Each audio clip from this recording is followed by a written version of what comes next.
ସେ ବି ଆହୁରି ବିପଦ। ଶୈତାନ ଆତ୍ମା ବୁଲୁଛି ଗୋଟା ଶୈତାନ ଭଳି। ଶୈତାନ ଭଳି ସେ କ୍ଷତି କରିବ, ଦରକାର ପଡିବ। କ୍ଷତି କରିବ।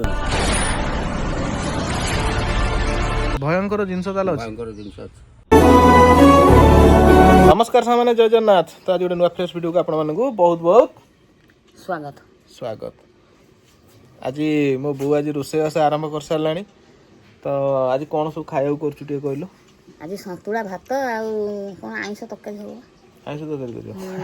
ଆଇଁଷ ତରକାରୀ ତୁମେ କରିବ, ମୋର ଭାତ ସନ୍ତୁଳା କରିବ। ହଉ ସାଙ୍ଗମାନେ, ତ ଆପଣମାନେ ତ ପୂର୍ବ ଭିଡ଼ିଓରେ ଦେଖିଥିବେ। ତ ଆମ ପୁପି କିଛି ଦିନ ତଳେ ଯାଇଥିଲା ବୋଉର ପୁପିର, ସେ ହଠାତ୍ ଗୋଟେ କ'ଣ ଦେଖିକିରି ଡରିଥିଲା ପୁପି।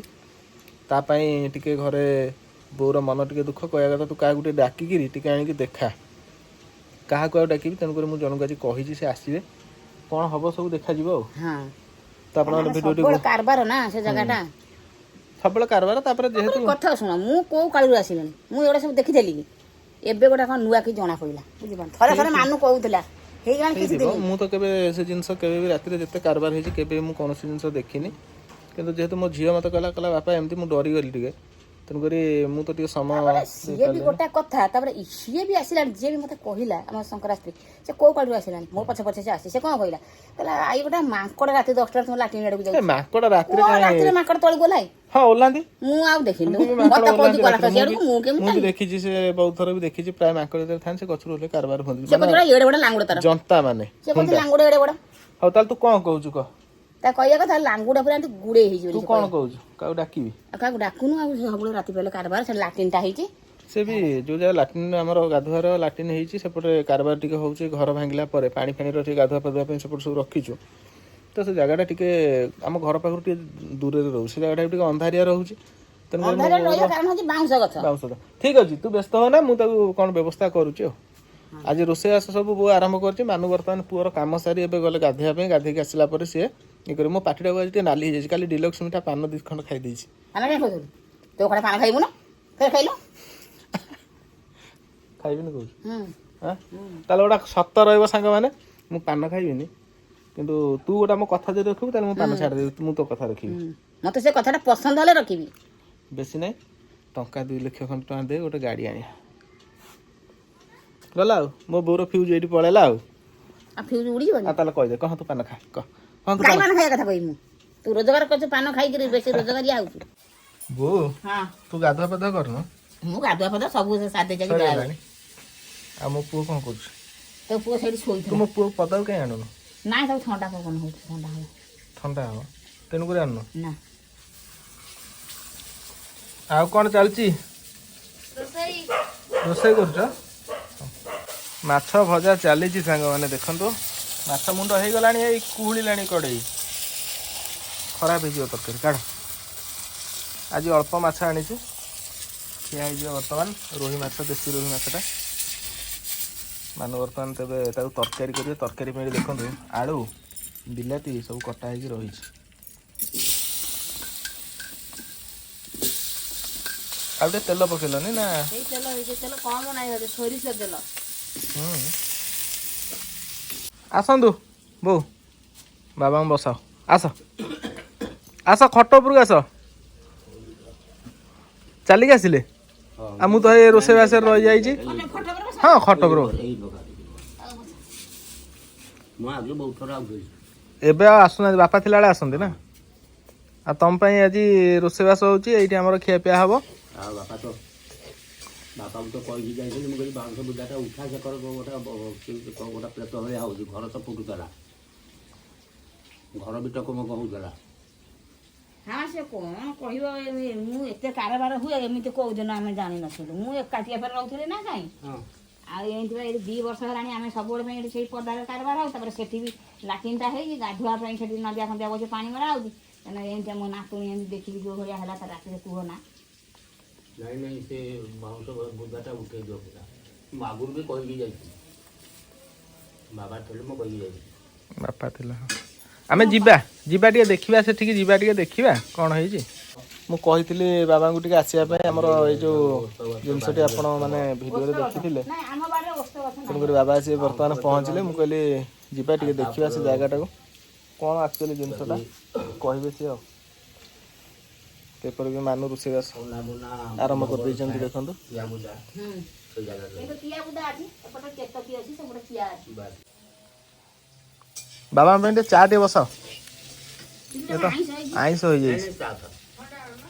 ଆଉ ମୁଁ ଥଣ୍ଡା ଟିକେ ନେଇ ଆସେ ପିଇବେ। ନାଇଁ ନା ପିଲୁ ବାବା ଥଣ୍ଡା ମତେ ଦିଅନି ଥଣ୍ଡା ପିଅନ୍ତିନି? ନା ମୋ ଥଣ୍ଡା ଜିନିଷ ମୁଁ ଚଳିବନି ମା ବାବା ତାକୁ ଖାଇବାକୁ ଭାରି ଡର ମା। ଟାଇମ୍ ମୁଁ ପଳେଇ ଯାଇଥାନ୍ତି, ଫୋନ୍ କରିଥିଲେ ମୁଁ ତ ଏଇ ଏକୁଟିଆ ଛୁଆ କାମ ଇଏ ଭିତରେ ମୁଁ ବାହାରିଥିଲି ଭାଇ ଗାଡ଼ି ଚାବି ଧରିଛି। ହଉ ହଉ ମୁଁ କହିଲି ଟିକେ ଯାଇ ବାବାଙ୍କୁ ଟିକେ ନେଇ ପଳେଇ ଆସେ। ହଉ। ବର୍ତ୍ତମାନ ସାଙ୍ଗମାନେ ଏବେ ଖିଆପିଆ ହେବ। ଖିଆପିଆ ହେଇସାରିଲା ପରେ ଆମର ବାବାଜୀ ଆସିଛନ୍ତି ଟିକେ ସେଇ ପୁପି ଯେଉଁ ଡରିଥିଲା ସେ ବିଷୟରେ ଟିକେ ଆଲୋଚନା କରିବା, କ'ଣ କ'ଣ କରିବା ପାଇଁ ପଡ଼ିବ। ଆଉ ଯେଉଁଟାକି ବୋଉ ବୁଝିବ, ବୋଉ ବୁଝିଲା ପରେ କ'ଣ ସେ ବୁଝୁନି ଜିନିଷଟା ବୁଝିଲା ପରେ ସେ ବାଉଁଶ ବୁଦା ଉଠିବ କି ରହିବ ସେ ବାଉଁଶ ଘର ଛପର ପାଇଁ ସେଇଟା ବୋଉ ତାର କହିବ। ବାଉଁଶ ବୁଦା ଉଠିବ। କାଟିଦେବା ବାଉଁଶ ବୁଦା ଟୋଟାଲି। ବାଉଁଶ ବୁଦା ସେ କିଆ ବୁଦା ଉଠିବ। କୁହନ୍ତି ଯେ ବାଉଁଶ ବୁଦାରେ କୁଆଡ଼େ ରୁହନ୍ତି ସବୁ ସ୍ପିରିଟ୍, କ'ଣ ସତ? ବାଉଁଶ ବୁଦାରେ ସ୍ପିରିଟ୍ ରହେ, ପ୍ରେତ ଆତ୍ମା ଯେକୌଣସି ଶୈତାନ ଫୈତାନ ରହନ୍ତି। ସେଟା ଗୋଟେ ସମୟ ଦେଖିକିରି ଦେଖା ହୁଏ। ତ ସାଙ୍ଗମାନେ ବର୍ତ୍ତମାନ ତ ଖିଆପିଆ ସରିଗଲା, ତ ବାବା ଆସୁଛନ୍ତି ଦେଖିବା କ'ଣ କହୁଛନ୍ତି ବାବା। ହଁ ସେ କ'ଣ କହିବେ। ଆଉ ଯୋଉଥିପାଇଁ ବୋଉ ମୋତେ 4-5 ଦିନ ହେଲାଣି ଟୋଟାଲି ରଖେଇ ବସେଇ ଦେଉନି, ତୁ ଜଲ୍ଦି ଯା କାହାକୁ ଟିକେ ଡାକେ କିଏ ଟିକେ ଆସି ଦେଖନ୍ତୁ। ତ ଦେଖିବା ବାବା ବି ଯିବେ, ତାଙ୍କର କ'ଣ ବ୍ୟସ୍ତ ହେଲେଣି, କହିଲେ ଟିକେ ଆସ ମୁଁ ଦେଖି ଦେଇକିରି ଯିବି। ପୁରା ଖତରନାକ ଜାଗାକୁ ସାଙ୍ଗମାନେ ଆମେ ଯାଉଛୁ। ବାଉଁଶ ଗଛର ସେ ସାଇଡରେ ବେତ ବୁଦା ଅଛି। ସେ ବେତ ବୁଦା କିଆ ବୁଦା କିଆ ବୁଦା ଏଇ ବାଁ ସାଇଡରେ ଅଛି। ବାସ୍ କେତକୀ ଏଇସବୁ ଜାଗାରେ ସେ ରହନ୍ତି ବୁଝିଲ। ତାଙ୍କର ବାସସ୍ଥାନ ହେଉଛି ଏଇଭଳିଆ। ସେଦିନ ଏଇ ଜାଗାରେ ମୋ ଝିଅ ଦେଖିଲା, ଏଇ ଜାଗାରେ ମୋ ଝିଅ ଏଇଠି ଦେଖିଲା, ଦେଖିକିରି ସେ କହିବା କଥା ଯେ ଏମିତି କିନି ବାଉଁଶ ବୁଦାକୁ ଆସିଲା। ଏ ଘଟଣାଟା 8 ମାସ ତଳେ ମୋ ସ୍ତ୍ରୀ ବି ଦେଖିଥିଲା। ସେ ଯିବା ଆସିବା କରୁଛି ଗୁଡ଼ିଆ ଘର ପାଖରୁ ସେଇ ବାଉଁଶ ସେଟା ବୁଦା। ଏଇପଟରେ ଆସୁଛି। ସେ ବାଉଁଶ ଗଛ ଦେଇକିରି ସେ କିଆ ବୁଦା ଦେଇକିରି ତମର ସେ ବେତ ବୁଦା ପର୍ଯ୍ୟନ୍ତ ଯାଉଛି, ସେଇଠୁ ବୁଲିକିରି ଫେର ପଳେଇ ଯାଉଛି। ସାଡ଼କୁ ଆକ୍ରାନ୍ତ ନାହିଁ। ଜିନିଷଟା କ'ଣ ଶୈତାନ ନା ନାଇଁ? ସେଟା ଗୋଟେ ପ୍ରେତ ଭଳିଆ ଗୋଟେ ଶୈତାନ ଭଳିଆ ବୁଲୁଛି। ମାନେ ଏଇଟା ପୁରା ପ୍ରକୃତ ଜିନିଷ ଏଇଟା। ସେ ଆକ୍ରୋଶ ପାଇକିରି ଯାହାକୁ ଦେଖୁଛି ଟିକେ ସୁନ୍ଦର ଭଲ ମନ୍ଦ ଦେଖିକିରି ଆକ୍ରୋଶ ପାଇକି ତାକୁ ଦେଖା ଦଉଛି। ଆଉ କ'ଣ ଅଛି ଏଇଭଳି କରିକି। ମତେ କାହିଁ ଦେଖା ଦଉନି ଟିକେ କୁହନ୍ତୁ? ମୁଁ ଜମା ଦେଖିନି କେବେ ବି, କିନ୍ତୁ ଦେଖିଛନ୍ତି ମୋ ଝିଅ ଦେଖିଛି, ମୋ ସ୍ତ୍ରୀ ଦେଖିଛି, ବାପା ବୋଉ ବି ମଧ୍ୟ- ଦେଖିଛନ୍ତି, ବାପା ବି ନିଜେ କହୁଥିଲେ। ବାପା କହିଛନ୍ତି। ବାପା ବି କହିଛନ୍ତି। ମୁଁ କିଏ ବାପାଙ୍କୁ କାହା କହିଥିଲି, ଆମେ ମୁଁ ଭାବୁ କହିଲି, କ'ଣ ସେ ବାଉଁଶ ରାତିରେ ହାଣୁଛି। ମୁଁ ବାପାଙ୍କୁ ବାପା କହିଲି ଟର୍ଚ୍ଚ ମାରି ଦେଖନ୍ତି। ହଁ ଯେ ତମେ ବାଉଁଶ ବୁଦାଟା ପୁରା ଉଠେଇ ଦିଅ ଏଠୁ। ପୁରା ଉଠେଇଦବା। ବାଉଁଶ ବୁଦାଟାକୁ ପୁରା ଉଠେଇ ଦିଅ, ସେ ବେତ ବୁଦାଟା ଉଠେଇ ଦିଅ। ତାହେଲେ ଯୋଉମାନଙ୍କର ଥାଏ ଟିକେ କାନ୍ଧ ଷ୍ଟ୍ରଙ୍ଗ ସେମାନଙ୍କୁ ଦେଖାଯାଏନି। ଦେଖା ହେଲା ଯିଏ ପ୍ରଭୁଙ୍କ ଧାରଣାରେ ଥିବ ତାକୁ କତିକି ଆସିବେନି, ତାହେଲେ ମୁଁ ତ କେବେ ଦେଖିନି, ଦେଖିପାରିବନି। ମୁଁ କେବେ ଦେଖିନି। କିନ୍ତୁ ମୋ ଝିଅ ଦେଖିଛି, ବୋଉ ଦେଖିଛି, ମୋ ସ୍ତ୍ରୀ ବି ଦେଖିଛି। କେତେ ମାସ ହବ ମାନୁ? ନାଇଁ ନାଇଁ ମୁଁ ଏଠି ଦେଖିନି। ମୋ ଦେଖିବାଟା କହୁଛି, ମୁଁ ତ କହୁଛି ମୁଁ ଦେଖିଥିଲି ସେଠି ସେ ଯୋଉ ଗଡ଼ିଆ ଯୋଉ ପାଣି ପଶି ଯୋଉ ନୁହଁ ସେଟା ପିଜୁଳି ଗଛ ଥିଲା, ସେ ମୁଁ କହୁଥିଲି ତାଙ୍କୁ। ହଁ ମୁଁ ଏখানে ଗଡ଼ିଆରେ ଦୌଡ଼ିଛି। ସେ ଆକ୍ଚୁଆଲି ରହୁଛି କୋଉ ଜାଗାରେ ସେମିତି କିଛି ଜାଣି ହବ? ସେଟା ଗୁଡ଼ିଆ ଘର ପାଖରେ ରହୁଛି। ଓ ସେ କଣରେ? ଗୁଡ଼ିଆ ଘର କଡ଼ରେ ରହୁଛି। ସେ ଆଡ଼କୁ ଭ୍ରମଣ କରିବାକୁ ଆସୁଛି। ତାର ଦିନ କାଳ ନେଇକି ସମୟ ଦେଖିକି ଆସୁଛି। ଆଉ କ'ଣ ଏଣୁ ଏ ବାଉଁଶ ଗଛଟା ପୁରା ତମେ ଉଠା, ବାଉଁଶ ବୁଦାଟା ବେତ ବୁଦାଟା ଉଠେଇ ଦିଅ, ଟୋଟାଲି ଉଠେଇଦବା। ପୁରା ଉଠେଇ ଦିଅ। ସେଇଟା ସେସବୁ ଏଇଭଳି ଜାଗାରେ ରହନ୍ତି। ତେନ୍ତୁଳି ଗଛ ଗୋଟା ଏଠି ହେଲାଣି। ହଁ ସେ ତ ଆହୁରି ବିପଦ। ହଁ ଏଟା ସେନ୍ତୁଳି ସେଠି ଅଛି। ସେ ବି ଆହୁରି ବିପଦ। ତେନ୍ତୁଳି ଗଛର ବାରିରେ ରହିଲେ ବହୁତ ଅସୁବିଧା ଅନାଟନ ଭିତରେ ପଡ଼ିବ। ତାପରେ ଉତ୍ତର ଦିଗରେ ରହିଛି, ଉଠେଇଦବା ସେଇଟାକୁ। ଯାହା ଆଣିବ ସେ ଘଟିବନି। ତେନ୍ତୁଳି ଗଛ ଏଭଳି ଜିନିଷ ଗୋଟେ। ସେଠି ଗୋଟେ ସେଠି ହେଇଥିଲା 2ଟା ବୁଦା ହେଇଥିଲା ତେନ୍ତୁଳି ଗଛ, ମୁଁ ତ ହାଣି ଦେଇଥିଲି। ଏ ଗଛଟା ବି ହେଇଗଲାଣି। ତେନ୍ତୁଳି ଗଛ ଖଟା ଜାତୀୟ ଜିନିଷ ବାରିରେ ରହିବା କଥା ନୁହେଁ। ମାନୁ କୁଆଡ଼େ ଯାଉଛ? ସେ ତା ପୁଅଟି ଚାହିଁକି ଆସିବ। ଶୋଇଛି। ତ ବାପାଙ୍କ କଥା ଶୁଣିକି ତ ପୁରା ଟେନସନ ଲାଗିଲାଣି ସାଙ୍ଗମାନେ। ନାଇଁ ପୁରା ଉଠେଇ ଦିଅ, ସେଇଟା ହାଣିଦବା, ପୁରା ସଫା ପୁରା କରିଦବା। ପୁରା ସଫା କରିଦିଅ। ସେଇଟାକୁ ବେତ ବୁଦାଟା। ବେତ ନାହିଁ ମ। ହଁ ସେଠି ହଁ ଗୋଟେ ସେଠି ଗୋଟେ ବେତ ବୁଦା ତମର ବେତ ବୁଦା ଗୋଟେ ଅଛି, ଗୋଟେ ବାଉଁଶ ବୁଦା ଅଛି। ସେ ଗୋଟେ ହେଇଗଲାଣି ପାଖାପାଖି ଗୋଟେ ବାଉଁଶ ଚାହିଁ ମୋଟାର ଗୋଟେ ଗଛ ହେଇଗଲାଣି ତେନ୍ତୁଳି ଗଛ। ମୁଁ ତ ହାଣି ହୁଣି ଦେଇଥିଲି, ମୋ ବୋଉର ଟିକେ ସବୁ ଜିନିଷ ଟିକେ ଲୋଭ ଥାଏ କାହିଁ ବାଡ଼ି ଘରେ ହାଣୁଛ ଜିନିଷଟା ହାଣୁଛ। ଭାଇଟା ହେଲେ ପବନ ହବ ନା ନାଇଁ ସେ କଥା ଭାବୁଛି କିନ୍ତୁ ଆକ୍ଚୁଆଲି ସତ କଥା ବହୁତ ଲୋକ ଆମ ଗାଁରେ ବି କହିଛନ୍ତି ନନା ସେ ବାଉଁଶ ଗଛଟାକୁ ହାଣ ଆଉ ଆମେ ବି ରାତିରେ ପଦାକୁ ଉଠୁଛୁ ଆମକୁ ଲାଗୁଛି ବାଉଁଶ ଗଛ ପାଇଁ ଚୁଡ଼ା ବୁଲୁଛି ଇଏ ହଉଛି ଏ ଟାଇପର ଲାଗୁଛି ଆକ୍ଚୁଆଲି ସେଟା କଣ ସତ କଥାଟା କଣ ସେଇଟା ଗୋଟେ ଶୈତାନ ପ୍ରେତ ଆତ୍ମା ବୁଲୁଛି ଗୋଟେ ଶୈତାନ ଭଳି ଶୈତାନ ଭଳି ସେ କ୍ଷତି କରିବ ଦରକାର ପଡିବ କ୍ଷତି କରିବନି ଯିବ ହଠାତ୍ ତାକୁ ଧରିଲା ଆଉ କଣ ଧନ୍ୟବାଦ ହଁ ଠିକ ଅଛି ସେଟାକୁ କଣ କେମିତି ଆମକୁ କରିବା ପାଇଁ ପଡିବ ସମୟ ଅନୁସାରେ ଏବେ ତ ନାଇଁ କାର୍ତ୍ତିକ ମାସ ଗଲା ଆରି ଭିତରେ ଏ ନିଗିରା ପାଗରେ ସରିଲା ପରେ ଆକୁ କାଟିଦବ ଉଠେଇଦବ ଘର ଛାଣି ବେଳକୁ ପୁରା ହାଣିକି ତାକୁ ସଫା ଆଣିକି କରିଦବ ପୁରା ପୁରା ଦେଇଦବ କାକୁ ଆଉ କଣ ତାପରେ ଛୁଆ ପିଲା କାରବାର ସବୁବେଳେ ପାଇଁ ଯେହେତୁ ଘର ରହିଲା ସେଠି ଆମର ଏଇ ପାଇପ୍ ପଡିଛି ଆମର ସବୁ କାରବାର ଆମେ ଏଇଠି ଏଇଟା ଲାଟ୍ରିନ୍ ଘର ରହିଲା ଗାଧୁଆ ଘର ରହିଲା ଏଠି ବାସନ କୁସନ ମଜାମଜି ହଉଛି ସବୁ ଜିନିଷ ଏଇଠି ସବୁ ହଉଛି ତେଣୁକରି ଏ ଜିନିଷ ମାଉସୀ ବି ଥରେ କହୁଥିଲା ସେ ରାତି 11:30 ଖଣ୍ଡେ ବେଳେ ଆସିଥିଲା ଲାଟ୍ରିନ୍କି ଆସିଥିଲା ଗୋଟେ ତାକୁ ଏମିତି ଗୋଟେ ଜିନିଷଟା ଉପରେ କଣ ଘଡ ଘଡ ଘଡ ସେଦିନ କହିଲିନି ମତେ ସୁମିତା କହିଲାନି କହିଲା ଆଇ ଗୋଟେ ମାଙ୍କଡ ଗଲା ବଡ ମାଙ୍କଡଟା କଣ କରିବା ବାଡି ଘର ଘର କରିକିରି ବିଭିନ୍ନ ପ୍ରକାର ଗଛ ବୁଛ ଥାଏ ତେଣୁକରି ଯୋଉ ଜିନିଷ ଗୁଡା ରହିବା କଥା ସେ ଥାଉ ବାଉଁଶ ବେତ ଆଉ ଏ କିଆ ବୁଦା ଉଠା କିଆବୁଦା ତେନ୍ତୁଳି ହଁ ଓହୋ କିଆବୁଦା ମାନେ ଏଇଟାକୁ କହୁଛନ୍ତି ହଁ ହଁ ଏଇଟା କେତୋଇ ଗଛଟା ଅଛି କିଆ ହଉ ସାଙ୍ଗମାନେ ଦେଖିବା ଆଉ ତାକୁ ତ କଣ କରିବା ପାଇଁ ପଡିବ ଯଦି ବାବା କହିଲେନି ମତେ ବାପା ବି ଆମ ଥିଲାବେଳେ କହୁଥିଲେ ଯେ ଏ ବାଉଁଶ ଗଛଟାକୁ ହାଣିକି ଉଠେଇଦବା କିନ୍ତୁ ବାପା ଆଖର ଉଠେଇ ପାରିଲେ ନାହିଁ ବାସ୍ ବାପାକୁ ବହୁତ ଥର ଆମେ କହିଛୁ ଆମେ ଆସୁ ତ ହଁ ବାପା ଥିଲାବେଳେ ବାବା ଆସନ୍ତି ଘର ଆଡେ ମଝିରେ ମଝିରେ ସେଇଠି 10-12 ବୋଧା ଉଠେଇ ଦେଇଥିଲୁ ତଳ ବାଟରେ ଯେହେତୁ ଆମେ ଗୋଟେ ରାସ୍ତା କଲୁ ଦେଖିବା କାହିଁକିନା ସିଏ ତ ଯେହେତୁ ଛୁଆ ପିଲା କାରବାର ତ ସବୁ ଜିନିଷ ସୁବିଧା କରିବା ପାଇଁ ପଡିବ ତାକୁ ଉଠେଇ ଦେଇକି ଏଠି ଲାଇଟ୍ ଫାଇଟ୍ ଟିକେ ଲଗେଇଦେଲେ ଟିକେ ହାଲ ରହିଲା ଏଇ ଯୋଉ 6ଟା ରହିଲେ କୁକୁର କେତେ ରାତି ଅଧରେ ଏମିତି ଉଠିବେ ଆମେ ଛାନିଆ ଭାଉ ଭୋକିବି ଆଉ ତାଙ୍କୁ ଆତ୍ମା ଦେଖା ହୁଅନ୍ତି ଟି ତାଙ୍କୁ ଆତ୍ମା ଦେଖା ହୁଅନ୍ତି ତ ଆଉ ସେ ଯୋଉ ରାତି ଅଧରେ ଭୁକିବା କାରଣ କଣ କି ଆଉ ତାହେଲେ ବାବା ଅସୁବିଧା ସେ କିଛି କରିବନି ତ ଅସୁବିଧା ତମର କିଛି କରିବନି ତାକୁ ଉଠେଇ ଦିଅ ପୁରା ତାକୁ ଇଏ କର ନାଇଁ ସେଇଟା ବି ଆମର ଆମ ବାଡିରେ ବି ଟୋଟାଲ ଯାଉନି ଆମର ଆକ୍ଚୁଆଲି ଏ ଜାଗାଟା ହେଲା ଦେବଳା ଚକଡା ମାନେ ଆମର ଘର ବନ୍ଧା ହେଇକି ବାପା କରିଛନ୍ତି ସେ ଜିନିଷ କିଛି ଅସୁବିଧା ନାହିଁ କିନ୍ତୁ ତମେ ଆକୁ ସବୁ ଉଠେଇ ଆଠେଇ ଦେଇ ଆ ପରେ ତମର ଏ ଯୋଉ ଘର ତିଆରି ହଉଛି ଗୋଟେ ହନୁମାନ ମେଳା କରିଦବ ବୁଝିଲ ହନୁମାନ ଚାଳିଶା ଗୋଟିଏ କରିଦବ ଆଉ ତମର ବିପଦ କିଛି ନାହିଁ ଏଇ ଯୋଉ ବାଉଁଶ ବୁଦାଟା ଅଛି ସେପଟଟା ପୁରା ଜଙ୍ଗଲ ଭଳିଆ ରହିଗଲା ସେଟା ଦଣ୍ଡା ମାନେ ଆମ ବାଡି ଠାରୁ ତଳଟା ହେଲା ଦଣ୍ଡା କୌଣସି ଆବଶ୍ୟକ ନାହିଁ ତମର ଚକଡାରେ ଯୋଉ ଗୁଡାକ ଅଛି ତାକୁ ଉଠେଇ ଦିଅ ପୁରା ଆମ ଚକଡାରେ ଏଟା ଟୋଟାଲ ନାହିଁ କିଛି ଦଣ୍ଡାରେ ଅଛି କିଛି ଆମ ଜାଗାରେ ବି ଅଛି ଏ ବାଉଁଶ ବୁଦାଟା ଦଣ୍ଡା କେହି କିଛି କହିବେନି ତମେ ବୁଦାଟା ପୁରା ନାଇଁ କିଛି ଦଣ୍ଡାକୁ ଯାଇଛି ବାଉଁଶ ବୁଦାଟା ମାଡି ଯାଇଛି ଆମ ଜାଗାରେ ତେଣୁକରି ମୁଁ ଭାବୁଛି ତା ପାଇଁ କିଛି ପ୍ରୋବ୍ଲେମ ହବ କାହିଁକିନା ଏଇ ସାଇଡଟା ସାଙ୍ଗମାନେ ଦେଖନ୍ତି ଏ ଯୋଉ ପାଣି ରହିଛି ଏଇଟା ଗୋଟେ ଦଣ୍ଡା କୁହନ୍ତି ଏଇଟାକୁ ଗଭର୍ଣ୍ଣମେଣ୍ଟ ଲ୍ୟାଣ୍ଡଟା ଗୋଟେ ଦଣ୍ଡା ବୋଲି ଲୋକମାନେ କୁହନ୍ତି ଯେ ଆଗରୁ ଏଇ ଜାଗାରେ କୁଆଡେ ସବୁ ହାଣ୍ଡି ଖପରା ଫପରା ସବୁ ପକଉଥିଲେ ତାହେଲେ ଭୟଙ୍କର ଜିନିଷ ତାହେଲେ ବାବା ଏଠି ଅଛି ନା କଣ ଭୟଙ୍କର ଜିନିଷ ତାହେଲେ ଅଛି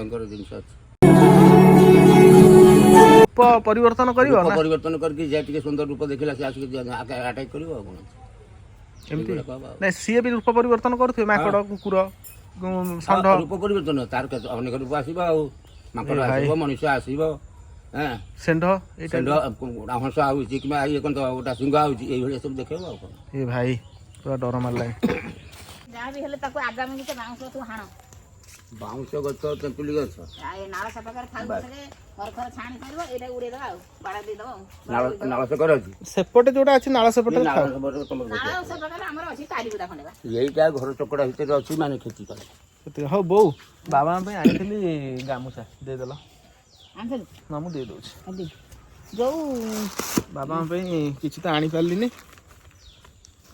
ବାବାଙ୍କ ପାଇଁ ଯେହେତୁ ଆମ ଘରେ ବାବା ଆଜି ଟିକେ ଭୋଜନ କଲେ ତେଣୁକରି ଖାଲି ଭୋଜନଟି କରିବା କଥା ନୁହେଁ ଆଉ ବାବାଙ୍କ ପାଇଁ ଗାମୁଛା ଖଣ୍ଡେ ଆଣିଥିଲି ବାବାଙ୍କୁ ଦେଇଦେଲି ଆଉ କଣ ଆଉ ମାନୁ କଣ କହିବ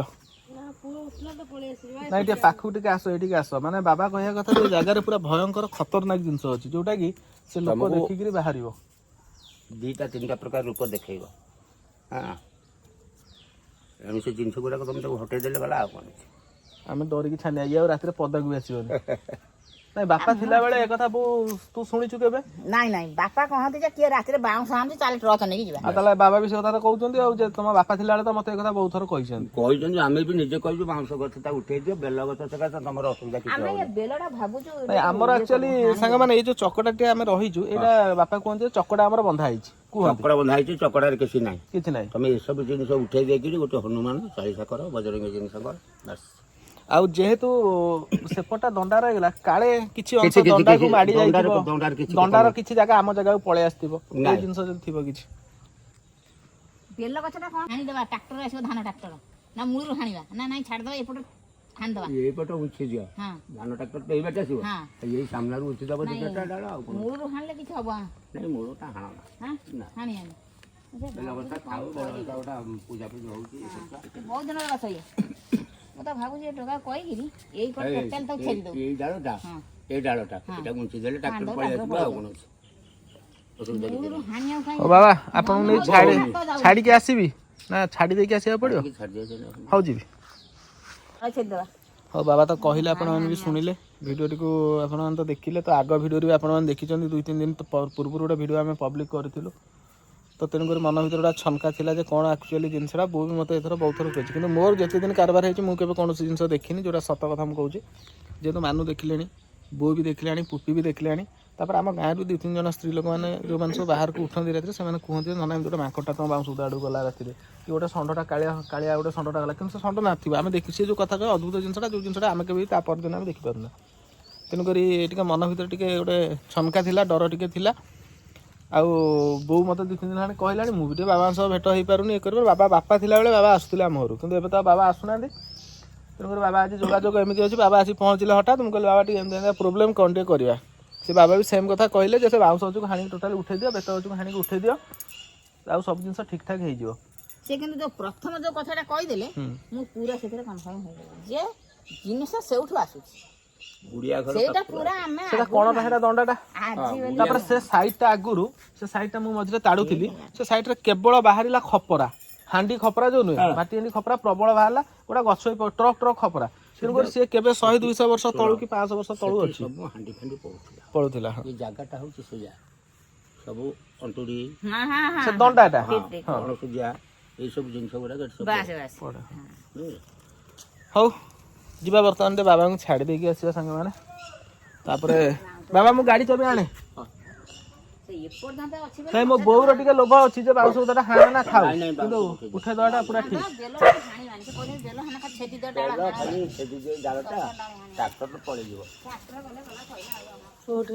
ଉଠିଗଲାଣି ବାବା କ'ଣ କହିଲେ ଶୁଣ ଆଉ ଟୋଟାଲି ରାତିରେ 1-2 ଟୋଟାଲି ଲାଟିନ୍କି ଯିବନି ଆଉ ଯଦି ଯିବ ମନକୁ ଜମା ଯିବନି ମୋତେ ଡାକିବ ନହେଲେ ବୋଉକୁ ଡାକିବ ବୋଲେ ସିଏ କହିବା କଥା ଟିକେ ସୁନ୍ଦର ସୁନ୍ଦର ଲୋକ ଦେଖିଲେ ଆଟାକ୍ କରିନେବ ତମେ ଲାଟିନ୍ରେ ପଶିବ ସେ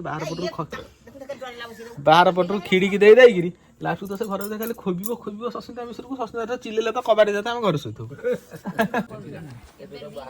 ସବୁ ବାହାରକୁ ବୁଲିଲୁ ନା ଆମର ଅଭ୍ୟାସ କଥା ପଡ଼ିଗଲାଣି ଝିଅ ଯେତେବେଳେ ପାଇଲୁ ଉଠିକି ଆସିଲୁ କିନ୍ତୁ ଇଏ ଆସିଲା ମୋତେ ଡାକେ ବୋଉ ଉଠ ବୋଲିକି ବାବାଙ୍କ କଥା ଶୁଣିକି ପୁରା ମୁଣ୍ଡ ପୁରା ଘୁରେଇ ପକେଇଲାଣି କ'ଣ କରିବାକୁ ପଡ଼ିବ ଆମକୁ ଗଛଟା ଉଠେଇଦେବା ଆଉ ରଖି କାହିଁକିନା ମୋ ଝିଅ ସବୁବେଳେ ପାଇଁ କାରବାର ହେଉଛି ସମସ୍ତେ କାରବାର ହେଉଛନ୍ତି ମୁଁ ବି ସବୁବେଳେ ଘରେ ରହିପାରୁନି କେତେ କୋଉ ଲାଇଟ୍ ଲଗେଇଦେବା ଟୋଟାଲି ବାଡ଼ି ଘରକୁ ପରିଷ୍କାର କରିକି ମାଟି ଫିଲିଂ କରିଦେବି ଏଇ ଯୋଜନା ମୁଁ ଅଛି ଧାନ କଟା ପରେ ମାଟି 100 ଟ୍ରିପ୍ ଖଣ୍ଡେ ମାଟି ଉଠେଇ ଟ୍ରାକ୍ଟରରେ ପୁରା ଫିଲ୍ଅପ୍ କରିଦେବି ସେ ସାଇଡ଼୍ଟା ବାଡ଼ ଦେଇଦେବି ବାଉଁଶ ଗଛଟା ଉଠେଇଦେବି ଗୋଟେ ଆକରେ ମାନେ ଜିନିଷଟା ଦେଖ ଆମ ପ୍ରତି ବହୁତ ବିପଦ ବଡ଼ ବିପଦ ବୁଝିପାରୁନା ତାପରେ ଆମର ବି ଏପଟକୁ ଘର ହେଲାଣି ଆମେ ସବୁବେଳେ ପାଇଁ ଏଇପଟରେ ହିଁ କାରବାର ହବୁ ଆମ ତ ଏପଟରେ ବେଶୀ କାରବାର ହେଇପାରିବ ତେଣୁ ସେ ବାଉଁଶ ଗଛଟା ଉଠେଇ ଦେବାଟା ସବୁ ଯାଇ ଭଲ ହବ ଆମର ସେ ଆମ୍ବ ଗଛ ତୁ ଦେଖିଛୁ ବାଉଁଶ ଗଛ ସେ ଡିମ୍ବିରି ଗଛଟା ବି କାଟିଦେବା ସବୁ କାଟିଦେବା ଆମ୍ବ ଗଛ ତ ଆମେ ଯୋଉ କାଟିବା କାରଣ କ'ଣ ମୁଁ ବାବାଙ୍କୁ କହୁଥିଲି ବାପା ଭଳିଆ ଲୋକ ଡରିଗଲେ ରାତି 10:30 ବାସ୍ ଏଇ ଯୋଉଟା ଥିଲା ଦେଖିନୁ ଡେଙ୍ଗାଟା ବଡ଼ ଗଛଟା ଏମିତି ନେଥା ନେଥା ଆମ୍ବ ହୁଏ ତ ହାଣିଲୁ ତଳ ବାଡ଼ି ବାଉଁଶକୁ ହାଣିଲୁ ତାପରେ କେନ୍ଦୁ ଡିମ୍ବିରି ଏଇ ଗଛ ବି ହାଣିବା ହଉ ସାଙ୍ଗମାନେ ବାବା ବି ବ୍ୟସ୍ତ ହେଲେଣି ତାଙ୍କୁ ନେଇ ଛାଡ଼ି ଦେଇକି ମୁଁ ଆସେ ପୁଣି ଆଉ ଗୋଟେ ସୁନ୍ଦର ଭିଡ଼ିଓରେ ଆପଣମାନଙ୍କ ସହ ସାଙ୍ଗମାନେ ଦେଖା ହବ ରହିଲି ସାଙ୍ଗମାନେ ନମସ୍କାର ଜୟ ଜଗନ୍ନାଥ।